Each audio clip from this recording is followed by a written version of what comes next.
Hello tout le monde, aujourd'hui je voulais vous faire une vidéo pour vous parler de mon expérience en fait, parce que je suis partie vivre à l'étranger, à Montréal particulièrement, dans une école de commerce.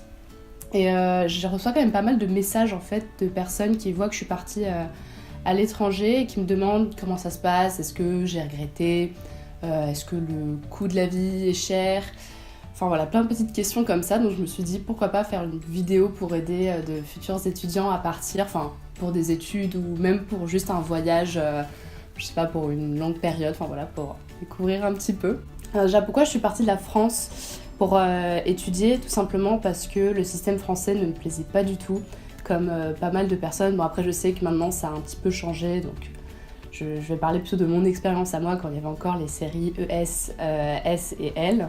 Moi j'ai fait ES. Les écoles de commerce en France me paraissaient vraiment très chères. Puis après il y avait les classes prépa bien sûr, et moi c'était quelque chose qui était... je pense que c'était pas envisageable pour moi vu que j'étais quelqu'un qui déjà a du mal à se concentrer. Puis même, je sais pas, je voulais absolument pas faire de classe préparatoire. Pourquoi Montréal? Tout simplement, en fait c'est des amis à mes parents qui avaient une fille qui est partie à HEC à Montréal et on m'a mis en contact avec elle du coup et je lui ai parlé etc. Puis en fait je me suis rendu compte que Montréal proposait pas mal d'avantages quand on était étudiant français en fait, donc il y a pas mal de rabais au niveau des frais de scolarité. Enfin moi pour mon école de commerce je paye moins cher qu'une école de commerce en France par exemple. Pourquoi Montréal? Aussi parce qu'une vie étudiante exceptionnelle. Puis aussi l'avantage c'est que une grande partie des personnes ici parlent déjà français. Donc même si je suis quasiment bilingue en anglais, c'était rassurant en fait d'avoir des gens qui parlaient français sur place.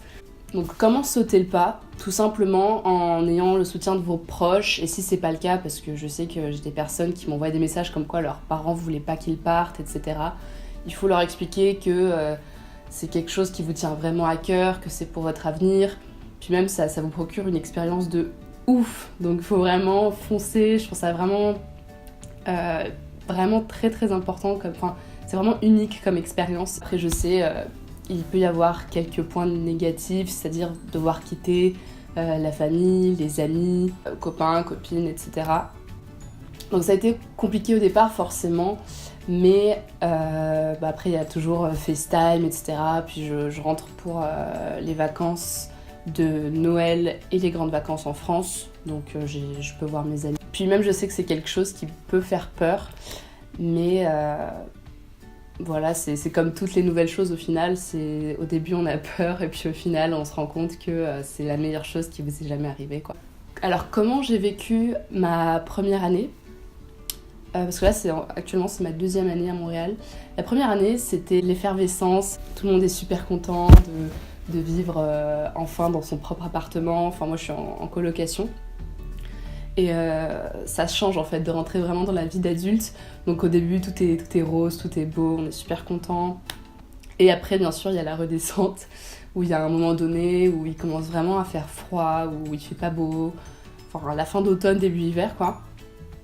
Où là il y a quasiment tout le monde qui commence à déprimer, qui veut rentrer chez soi, etc. C'est une période qui est pas facile.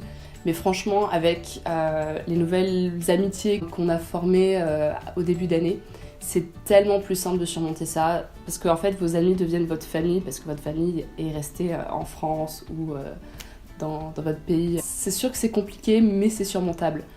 Donc oui, ça va être compliqué à certains moments, mais ça passe très vite, c'est des passades. Au niveau des coûts, je sais que ça intrigue beaucoup de personnes. C'est vrai que moi, pour partir à l'étranger, j'ai dû faire un prêt. Aujourd'hui, c'est vraiment très simple de faire un prêt à la banque.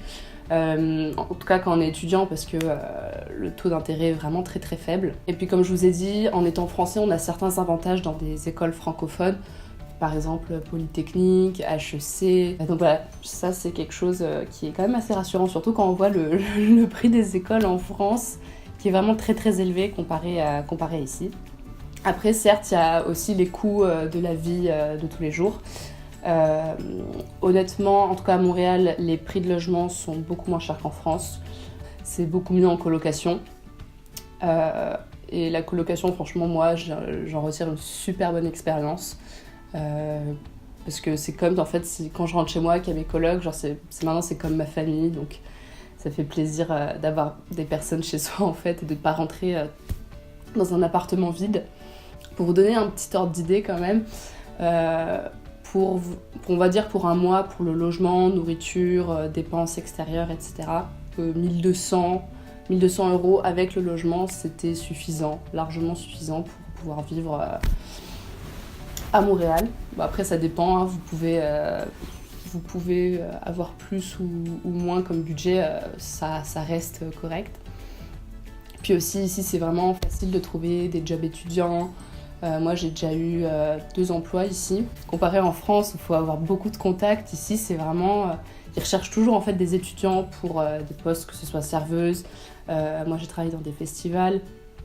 Donc vraiment c'est quelque chose, si vous voulez travailler, c'est très simple. Et surtout ça vous apporte une expérience. Finalement si j'ai un conseil, c'est vraiment de vous lancer. Si jamais vous y avez déjà pensé, c'est que c'est peut-être quelque chose qui est fait pour vous. Après je sais que pas tout le monde peut vivre loin de sa famille, et vraiment je le comprends. Si jamais vous avez d'autres questions, n'hésitez pas. Je serais ravie d'y répondre, parce que je sais pas si j'ai vraiment effleuré tous les sujets, j'ai essayé de faire ça vraiment très très large. Donc voilà, n'hésitez pas à poser des questions. En tout cas, merci d'avoir regardé la vidéo, ça me fait très plaisir. Et surtout, j'espère vous avoir aidé. Voilà, bisous, bye!